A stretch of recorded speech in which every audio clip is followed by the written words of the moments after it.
Pues sí, continuamos en directo desde los estudios de Sant Cugat y lo hacemos muy bien acompañados.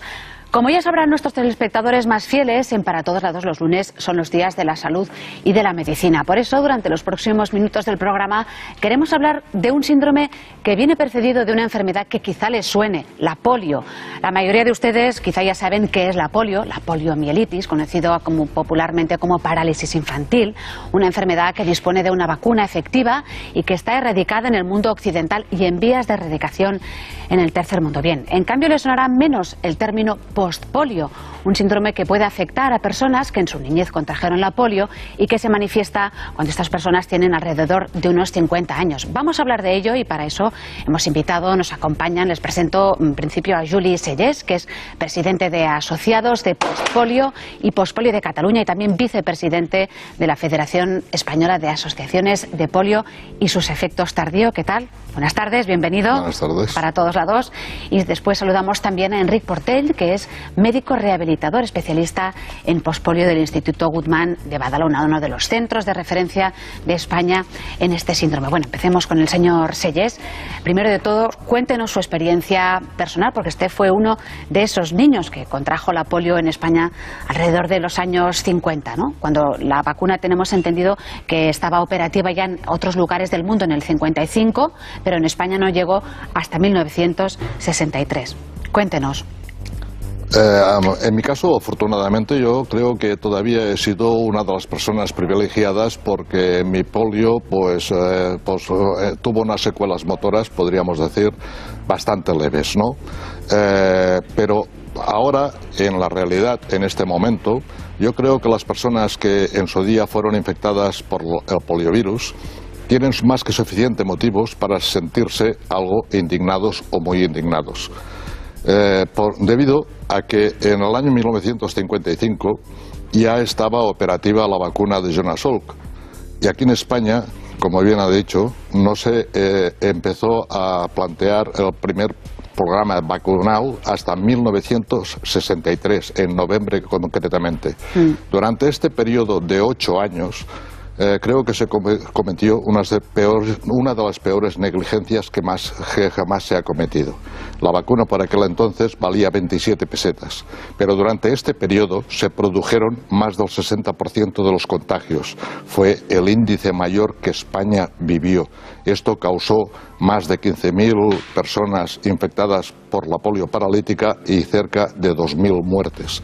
¿Era mucho para la época esa vacuna? ¿Se cree que era prohibitiva para mucha gente? 27 pesetas. Bueno, podríamos decir que 27 pesetas fue lo que valió la vida de una persona y 27 pesetas fue lo que costó que una persona fuera incapacitada por toda la vida.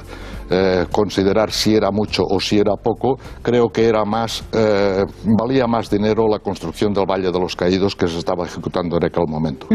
Hablemos brevemente de la enfermedad, de la polio, ¿no? Cuéntenos exactamente, por si hay alguien que no sabe la causa. Evidente, el resultado es evidente, pero la causa no. Cuéntenos, ¿en qué consiste? Ahora nos parece muy fácil. En el año 55 no se sabía la transmisión de la polio. Es una enfermedad que se adquiere por un virus que se adquiere por vía oral, es transmisión oral fecal, quiere decir que a través de los alimentos, el agua, la saliva, entraba al tubo digestivo y desde allí infectaba el sistema nervioso. Pero esto que ahora es muy obvio, en el año 55 aún estaba por descubrir. Nos pensábamos que se transmitía por vía respiratoria. Es una enfermedad que se conoce ya desde la época de los egipcios. Hay momias que tienen secuelas de polio y lamentablemente en el 2012 no podemos decir que esté erradicada cuando todos nos pensamos que ya lo iba a estar, como la viruela. Es decir, quedan 2 reductos en el mundo, en Afganistán, Pakistán e India. Aún hay un núcleo con poliomielitis endémica y en Níger y Alto Volta, otra zona que parecía que se iba a erradicar ahora 4 o 5 años, pero por guerras civiles y problemas de vacunación a aldeas lejanas no se ha podido vacunar y hay 2 como centros latentes aún con riesgo de adquirir la poliomielitis. Afortunadamente, como ha dicho al principio, el mundo occidental hace como 20 años ya que no hay casos de poliomielitis aguda en Europa, ni en Estados Unidos, ni Sudamérica. ¿Se considera erradicada la poliomielitis? En estos países sí, en el mundo no. Se está haciendo un último esfuerzo para intentar vacunar a las poblaciones estas que digo de la zona del Indostán para lograrla erradicar, poderla declarar un día, como la viruela, el mundo libre de poliomielitis, pero aún nos falta un poco para ello.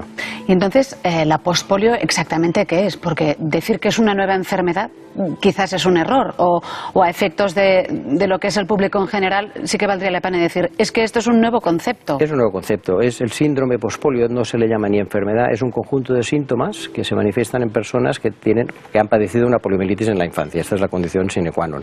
Haber padecido una poliomielitis, haberte recuperado parcialmente o totalmente, y cuando han pasado 30, 40, 50 años empiezan a aparecer una serie de síntomas. Al principio pueden ser muy inespecíficos: fatigabilidad, cansancio, problemas de memoria, problemas de disfagia, de tragar, y el principal es pérdida de fuerza. En un principio puede parecer, bueno, esto es una secuela de una poliomielitis, pero no es el envejecimiento normal, sino que es perder fuerza en algún grupo muscular incluso que tú pensabas que no habías estado afectado por la poliomielitis. O empiezas a perder la capacidad de caminar.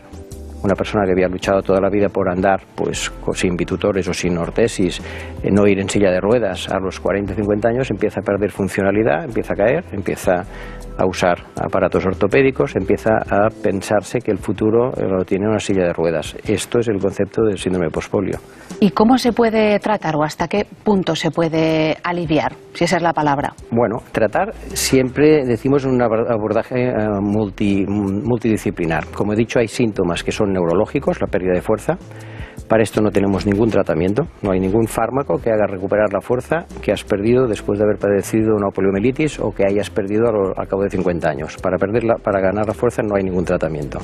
Para síntomas como cansancio, fatigabilidad, hay normas, por ejemplo, sobre todo no ganar peso, hacer ejercicio físico moderado, no de repente apuntarte a un gimnasio y empezar a hacer pesas porque puedes provocar o empeorar la enfermedad, y sobre todo abordaje por parte de ortesis, aparatos para ayudarte a seguir haciendo marcha unos cuantos años más, bitutores que se llaman, o aparatos ortopédicos, o cuando es necesario recurrir a una silla de ruedas, y sobre todo el soporte psicológico. Es decir, de repente a los 50 años perder funcionalidad, esto no es fácil de digerir. Entonces necesitas equipos multidisciplinares en que, por un lado, el neurofisiólogo te confirme que tienes el síndrome pospolio y no es por otra causa, el psicólogo que te ayude a afrontar una nueva situación funcional, a veces asesoramiento laboral, el médico rehabilitador que le va a prescribir los ejercicios más indicados o el tratamiento farmacológico. Repito, es un abordaje multidisciplinar. Supongo que de eso sabe y mucho Juli, ¿no? Señor Selles,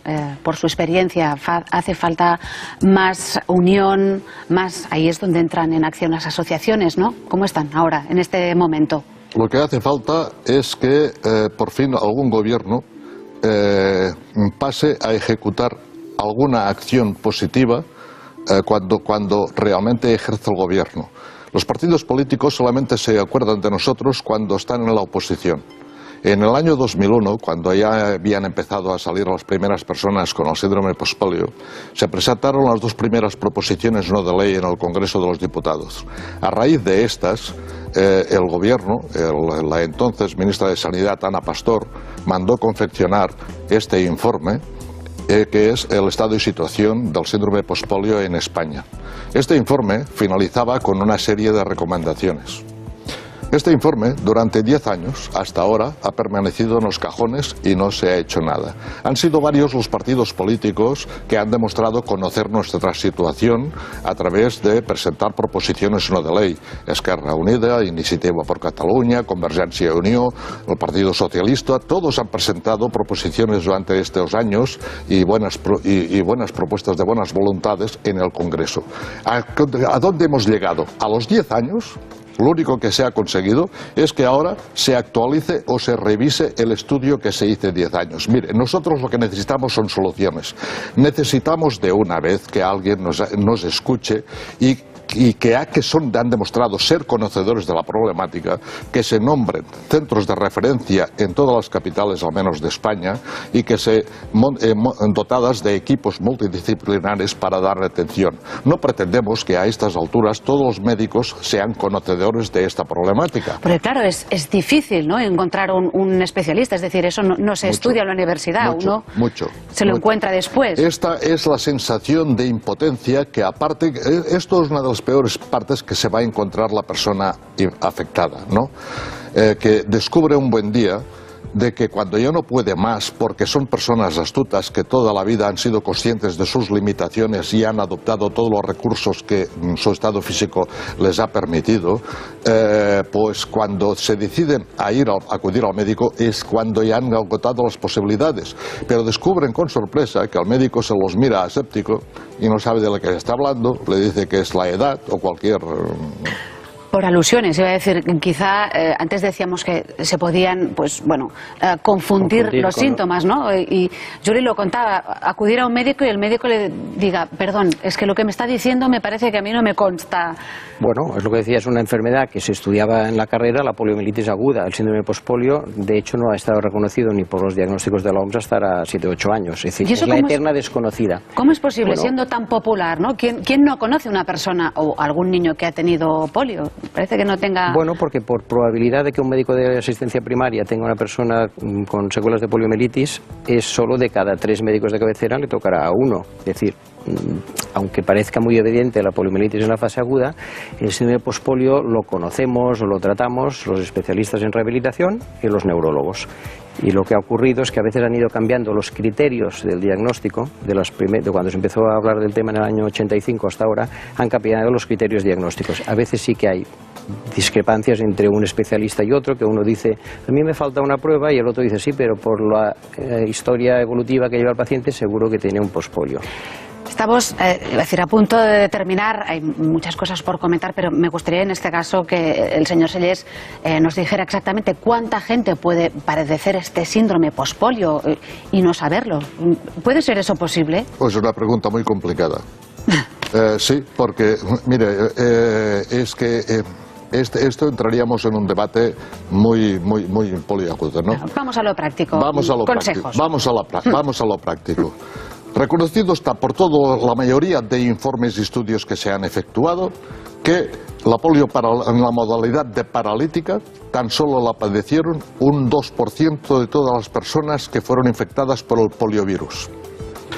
En el diario de sesiones de la Unión Europea queda recogido, se queda expuesto que el 70% de personas que padecieron la polio paralítica están desarrollando las secuelas pospoliomielíticas, pero que el 40% de las personas que la padecieron en la modalidad de no paralítica también. Entonces, si se supone, según las estadísticas oficiales, que personas en España con parálisis son unas 35.000, que deben ser a la baja porque los recortes también estaban entonces presentes. Bueno, supongamos que somos 35.000 los de modalidad paralítica, pero esto es un 2% solamente.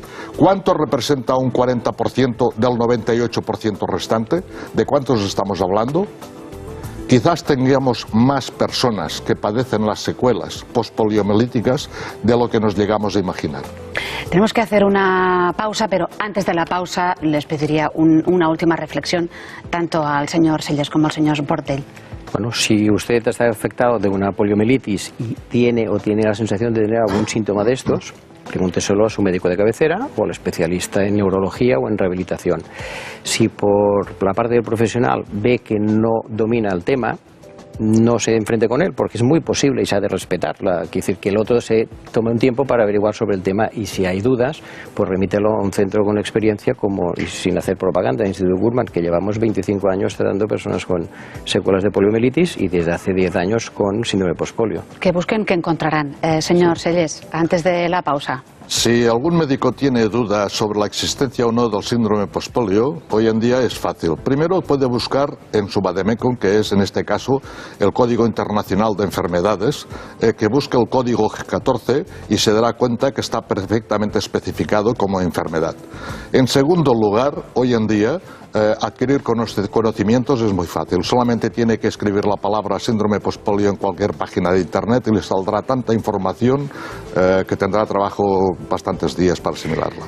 Bueno, pues si le parece lo dejamos aquí. Señor Sellés, muchísimas gracias. Adelante con su lucha. Estamos muy agradecidos de que haya podido visitarnos aquí en Para Todos Lados. Lo mismo para el señor Portell. Gracias por estar aquí. Nosotros ahora